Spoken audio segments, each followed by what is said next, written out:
जादुई जामुन के पेड़। बिसनलाल नामक एक किसान था। उसके पास कुछ खेती करने के लिए जमीन थी और उतनी ही जमीन पर जामुन के पेड़ों का बाग था जो उसके पिता ने बनाया था, जिससे वो अपने घर की जरूरतों को पूरा कर पा रहा था।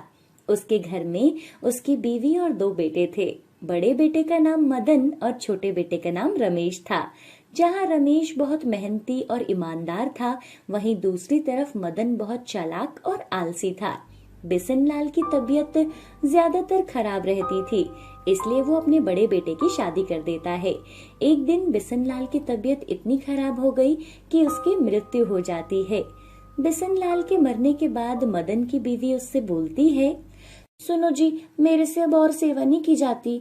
अब तुम सासू माँ को बोलकर घर का बंटवारा कर लो। अरे, अभी पिताजी को गए कुछ ही दिन तो हुए हैं, ऐसे में माँ को बंटवारे के लिए कैसे बोल दूं? अगर रमेश की शादी हो गई ना, तो माँ जी ना सब चीजें उसी को दे देगी। वैसे भी वो उनका लाडला है। यही मौका है, खेत का हिस्सा तुम रख लो और उसको जामुन के लगे पेड़ वाला हिस्सा दे दो। और मदन अपनी बीवी की बातों में आ जाता है। अगले दिन मदन अपनी माँ के पास जाता है। माँ, मैं चाहता हूँ कि आप रमेश और मुझ में बंटवारा कर दो। अरे बेटा, कैसी बातें कर रहा है तू? ये सब तुम दोनों का ही तो है। तुम दोनों मिलजुल कर रह सकते हो। तभी वहाँ रमेश आ जाता है और उन दोनों को देखकर रमेश बोलता है, क्या हुआ माँ? कुछ नहीं रमेश, मैं तो बस माँ से कह रहा था कि अब उन्हें हम दोनों के बीच बंटवारा कर देना चाहिए। तो आपको जैसा ठीक लगता है वैसा कर लीजिए भैया। आप जो करोगे हम सबके भले के लिए ही करोगे। और मदन जमीन के बंटवारे के लिए कागजात बनवा लेता है और सारी जमीन ले लेता है और जहाँ जामुन के पेड़ थे वो रमेश को दे देता है। ये सब देखकर सरला रमेश से बोलती है, बेटा, तेरे भाई ने तेरे साथ धोखा किया है।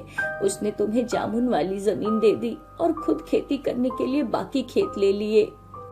नहीं माँ, भैया ने कम मेहनत वाला काम मुझे दिया है।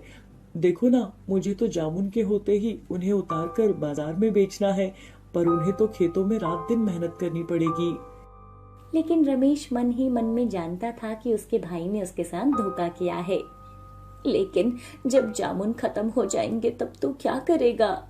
लेकिन रमेश अपनी माँ को कोई जवाब नहीं देता और वहाँ से चला जाता है। दूसरी तरफ पुष्पा और मदन बहुत खुश थे क्योंकि अब उन्होंने सारी जमीन हथिया ली थी। मदन कुछ जमीन बेचकर अपने लिए अलग घर बना लेता है।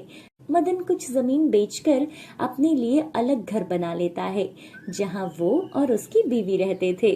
देखा, मैं नहीं कहती ना तो सारे खेतों का बंटवारा हो जाता और ये हमारा घर भी नहीं बन पाता। लेकिन पुष्पा, पहले तो खेतों में रमेश खेती कर दिया करता था, पर अब तो हमें ही काम करना पड़ेगा। अरे तुम ना बेवकूफ हो। अब रमेश पूरा दिन जामुन के पेड़ों पर क्या करेगा? तुम उससे मजदूरी करवा लिया करना और हम उसे खाने के लिए दे दिया करेंगे। ऐसे तुम्हें एक मजदूर भी मिल जाएगा। अगले दिन सुबह होने पर, आज जामुन के पेड़ देख कर आता हूँ, क्या पता उन्हें गुड़ाई और खाद की जरूरत हो। ये सोचकर रमेश जामुन के पेड़ देखने जाता है। वहां जाकर वो देखता है तो पेड़ों पर बिल्कुल भी फल नहीं लगे हुए थे। पहले तो मैं यहाँ की सफाई कर देता हूँ। और रमेश पेड़ों के आसपास की साफ सफाई कर देता है और सभी पेड़ों को पानी दे देता है। तभी वहां मदन भी आ जाता है।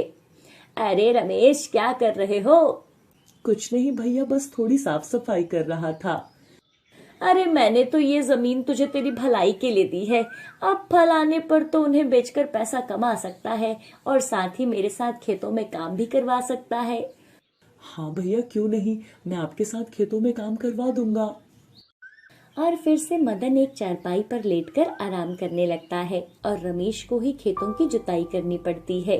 अब रोज रमेश पहले अपने जामुन के पेड़ों को पानी देता, फिर मदन के खेतों में काम करता। बेटा, ये तू क्या कर रहा है?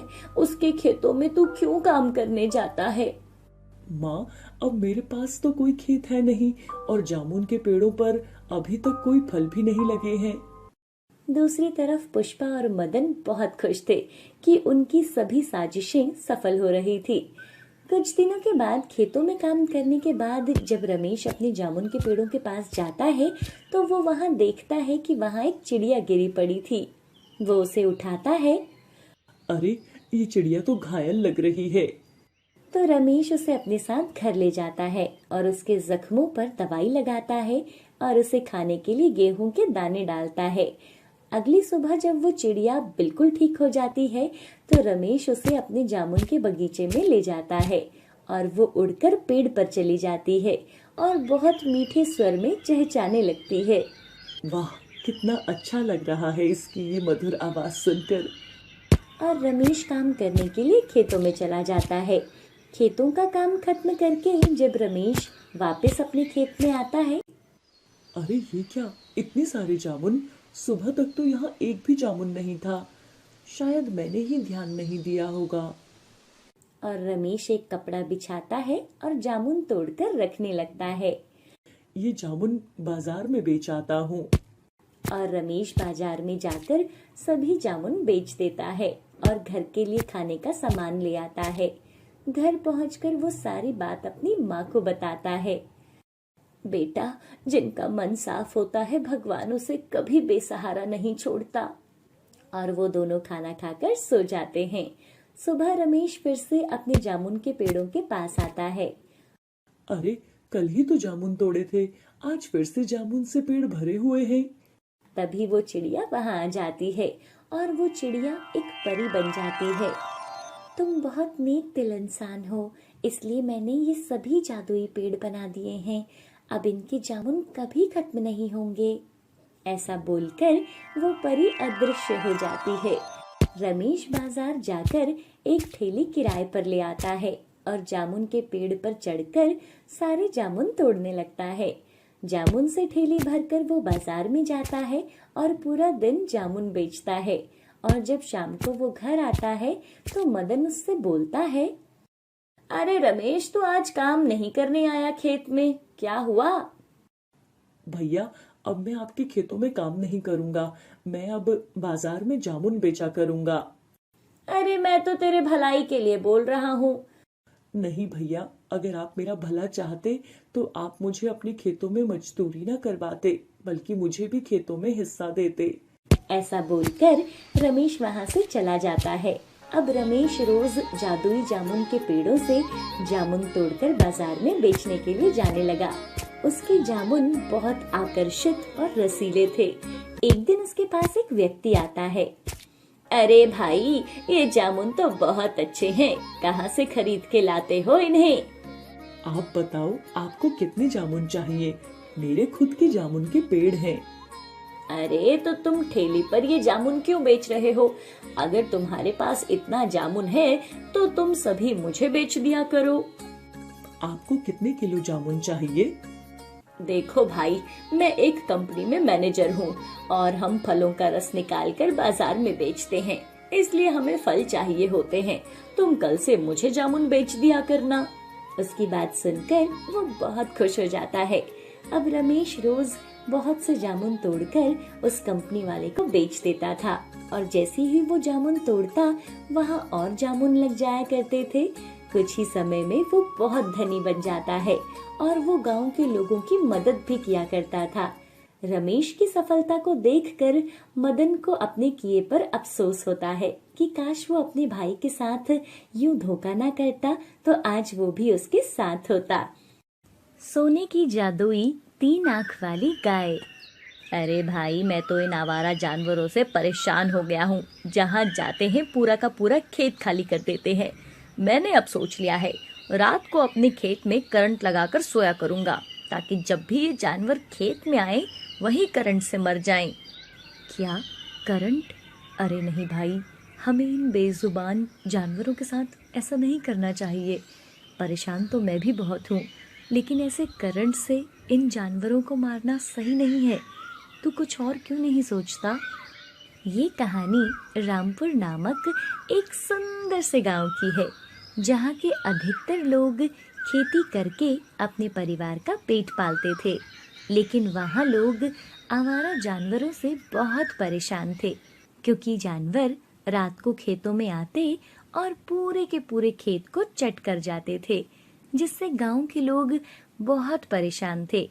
लोग जानवरों को लाठियों के साथ खेतों से भगाते थे कई बार तो कुछ आवारा जानवर लोगों द्वारा पीटने से लहूलुहान भी हो जाते थे और कुछ लोग तो खेतों में करंट लगाकर उन बेजुबान जानवरों को जान से मार देते थे। उसी गांव में श्याम भी अपनी पत्नी और एक बच्चे के साथ रहता था। श्याम भी खेती करता था और खेती से जो कुछ वो कमा पाता था बस उसी से उसके परिवार का पेट भरता था। लेकिन वो कभी भी जानवरों को ऐसे नुकसान नहीं पहुंचाता था। एक बार श्याम अपने खेत में जाता है तो वो देखता है कि कुछ लोग आवारा जानवरों को खेतों से भगा रहे थे और उन पर अपने डंडे और लाठियां चला रहे थे। श्याम ये देखकर बहुत दुखी होता है। आगे जाकर श्याम देखता है कि एक सुनहरे रंग की गाय खेत में गिरी हुई थी और उसकी एक टांग से खून निकल रहा था। हे भगवान, इस गाय की टांग में कितना खून निकल रहा है। श्याम उसके पास बैठ जाता है और उसके ऊपर हाथ फेरने लगता है। पता नहीं ये लोग कब समझेंगे, इसको कितना दर्द हो रहा होगा। श्याम अपना कुर्ता फाड़कर उसकी टांग पर बांध देता है और पास से कुछ घास लेकर आता है और उस गाय के आगे डालता है और उसके पास ही बैठा रहता है। तभी श्याम को एक आवाज सुनाई देती है, आपने मेरी बहुत मदद की है। ये मैं क्या देख रहा हूँ, क्या तुम बोल सकती हो? हाँ, मैं एक साधारण गाय नहीं हूँ, मैं एक जादुई गाय हूँ और मैं परीलोक से आई हूँ। यहाँ लोग आवारा जानवरों के साथ बहुत बुरा व्यवहार करते हैं। मैं इसलिए यहाँ आई थी, लेकिन इन लोगों ने मुझे भी घायल कर दिया। मैं गर्भवती हूँ, लेकिन तुम बहुत दयालु हो। तुमने बिना किसी स्वार्थ से मेरी मदद की है। श्याम उस गाय को अपने साथ अपने घर ले आता है। अरे, आप ये गाय कहाँ से ले आए और इसकी टांग में क्या हुआ है? कुछ लोग आवारा जानवरों को खेतों से खदेड़ रहे थे और इन पर लाठियां चला रहे थे। उसी के बीच ये गाय भी घायल हो गई थी। ये ठीक से चल भी नहीं पा रही थी, इसलिए मैं इसे घर ले आया। और ये कोई साधारण गाय नहीं है, ये सुनहरे रंग की जादुई गाय है। और वो अपनी पत्नी को पूरी बात बताता है। अरे, इसको देखकर तो ऐसा लग रहा है ये गर्भवती है और आजकल तक बच्चा देने वाली है। तुम बिल्कुल सही बोल रही हो, जाओ इसके लिए कुछ चारा लेकर आओ। फिर वो दोनों उस गाय को चारा खिलाते हैं और पानी पिलाते हैं और उसकी टांग पर हल्दी भी लगाते हैं। और अगली सुबह जब वो उठते हैं तो वो देखते हैं कि उस गाय ने एक सुनहरे रंग के बछड़े को जन्म दिया है। मेघा ओ मेघा, जल्दी आओ। क्या हुआ जी, इतनी जोर जोर से क्यों बुला रहे हो? ये देखो, गाय ने एक बछड़े को जन्म दिया है और वो भी 3 आँखों वाले बछड़े को। मेघा जब उस बच्चे को देखती है तो वो देखकर हैरान हो जाती है। अरे, 3 आँखों वाला बछड़ा, ये तो मैंने पहली बार ऐसा बछड़ा देखा है। वो बछड़ा भी कोई साधारण बछड़ा नहीं था। अभी गाय ने बछड़े को जन्म दिया है, मुझे इसके लिए अच्छा घास लाना होगा ताकि ये पेट भरकर घास खाए और अपने बच्चे को दूध पिला सके। श्याम घास लेने चला जाता है और खेतों से हरी हरी घास लाता है और गाय को घास खिलाता है। श्याम गाय का दूध बाल्टी में निकालकर अंदर लेकर रख देता है। जब मेघा उस दूध को देखती है तो वो बाल्टी का सारा दूध सोने का बन गया था। मेघा ये देखकर बहुत खुश होती है और अपने पति श्याम को बुलाती है। सुनते हो, जल्दी यहाँ आओ, ये दूध देखो आकर। क्या हो गया, वहीं तो रखा था दूध। श्याम जब वो दूध की बाल्टी देखता है तो वो सारा दूध सोने का बन गया था। अरे, सोने का दूध, ये गाय सोने का भी दूध देती है। श्याम और उसकी पत्नी बहुत खुश होते हैं। अब वो गाय और बछड़ा श्याम के साथ ही रहते थे और श्याम उनका बहुत ध्यान रखता था। गाय और सोने के दूध और सोने के गोबर से वो बहुत अमीर बन जाते हैं। अब तो गांव के लोग भी श्याम के बारे में बात करने लगे थे। ये श्याम के पास पता नहीं इतना पैसा कहाँ से आ रहा है, पहले तो इसके पास खाने के लिए 2 वक्त का खाना तक नहीं था, और अब देखो गांव में कितना बड़ा घर है और इतनी बड़ी गाड़ी में घूमता है। सुना है जब से उसने उस आवारा गाय को पकड़ा है तब से उसके दिन ही बदल गए हैं। और वो गाय का बच्चा भी साधारण बछड़ा नहीं है, वो भी 3 आंखों वाला बछड़ा है। अच्छा, मुझे तो लगता है ये सब उस बछड़े की वजह से ही हो रहा है। क्यों ना उस बछड़े को चुरा लिया जाए। तभी वो दोनों उस गाय के बछड़े को चुराने की सोचते हैं, और रात के समय जब सब सोए थे वो दोनों मिलकर उस गाय के बछड़े को वहां से ले जाते हैं। इसको कमरे के अंदर छुपा कर रखना होगा। और वो दोनों उसको अपने कमरे में छुपा लेते हैं, और वो बछड़ा अपनी माँ के बिना रोने लगता है और उसकी आंखों से सोने के आंसू निकलने लगते हैं। अरे, इसकी आंखों से तो सोने के आंसू निकल रहे हैं। ये तो 3 आंख वाला सोने का जादुई बछड़ा है। तभी ये श्याम इतना अमीर हो गया है।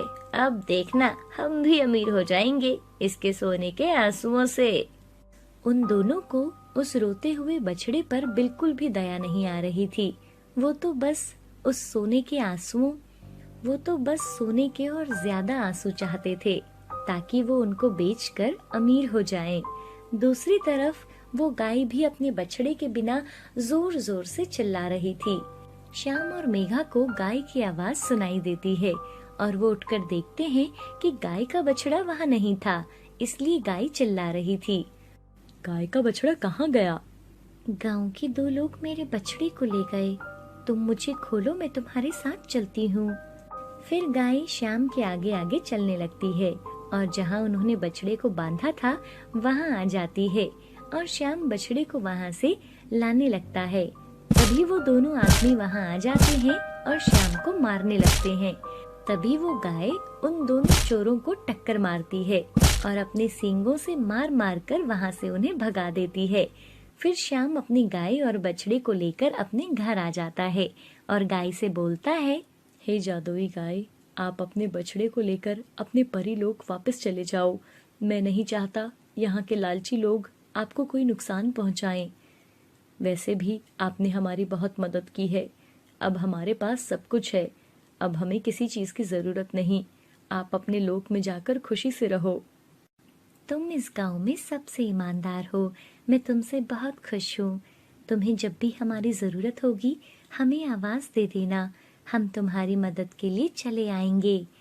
फिर वो गाय अपने बछड़े को लेकर परीलोक वापस चली जाती है।